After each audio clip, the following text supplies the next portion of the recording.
নমস্কার বন্ধুরা, আজকে আমি দেখাবো আপনাদেরকে টাটকা বাটা মাছের ঝোল। তো এখানে আছে 5খানা বাটা মাছ, আর আমি দিয়ে দিচ্ছি হলুদ আর নুন দিয়ে এটা ভালো করে মাখিয়ে নেব। এখানে আছে আলু বেগুন কাটা, আর এখানে আছে একটা ছোট্ট করে পেঁয়াজ আমি কুচিয়ে নিয়েছি, 2খানা কাঁচা লঙ্কা। মাছটা আমি ভালো করে মাখিয়ে নিচ্ছি। কড়াতে আমি সর্ষের তেল দিয়ে দিয়েছি, তেলটা ভালো করে গরম হয়ে গেছে। এবারে এক এক করে আমি সব মাছগুলোকে দিয়ে দেবো।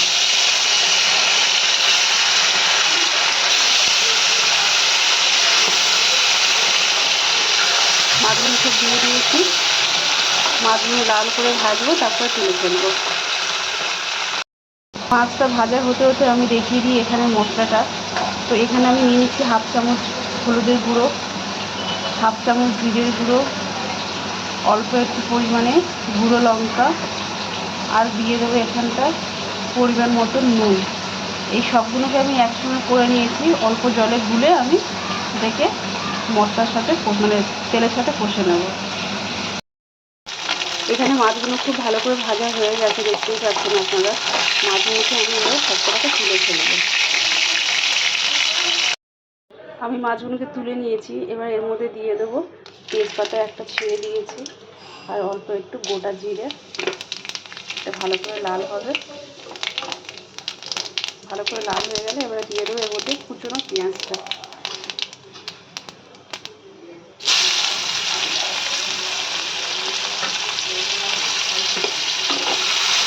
পেঁয়াজটাকে একটু ভালো করে ভাজা ভাজা করবো, তারপরে মশলাগুলোকে আমি দিয়ে দেবো। এখানে পেঁয়াজগুলো কিছুটা পরিমাণে লাল হয়ে এসছে, এবার দিয়ে দেবো আলু বেগুনটা। আলু বেগুনটা দিয়েও আমি একটু ভাজা ভাজা করবো। এখানে আলু বেগুনটা কিছুটা সময়ের জন্য নাড়াচাড়া করে দিয়েছি, একটু লাল হয়ে এসছে। এবারে দিয়ে দেবো আমি এখানটায় মশলাটাকে আমি একটু জল দিয়ে গুলে রেখে দিয়েছিলাম। মশলাটাকে দিয়ে একটু ভালো করে নাড়াচাড়া করে দিয়ে দেবো এর মধ্যে আমি জল।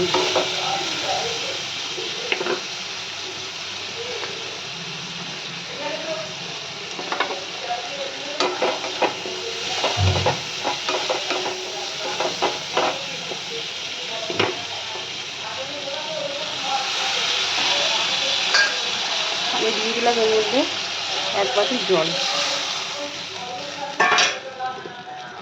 জলটা ফুটে গেলে দিয়ে দেবো এর মধ্যে মাছটা। এখানে জলটা খুব ভালো করে ফুটে গেছে, এবারে দিয়ে দেবো আমি সব মাছগুলোকে দিয়ে আমি কিছুক্ষণের জন্য ঢাকা দিয়ে দেবো, তাহলে আলু বেগুনটা ভালো করে সেদ্ধ হয়ে যাবে। বেশিক্ষণ সময় লাগবে না, যেহেতু এটা নরম জিনিস বেগুনটা। বাটা মাছটাও খুব নরম জিনিস। ব্যাস 2-3 মিনিটের জন্য আমি ঢাকা দিয়ে দিচ্ছি। আমি 3 মিনিট পর ফিরে এলাম। এখানে মাছটা আমার পুরোপুরি হয়ে গেছে, আলু বেগুনটাও সেদ্ধ হয়ে গেছে, এবার আমি নামিয়ে ফেলবো। তো বন্ধুরা, আজকে দেখতেই পাচ্ছেন আমার বাটা মাছের ঝোল পুরোপুরি রেডি।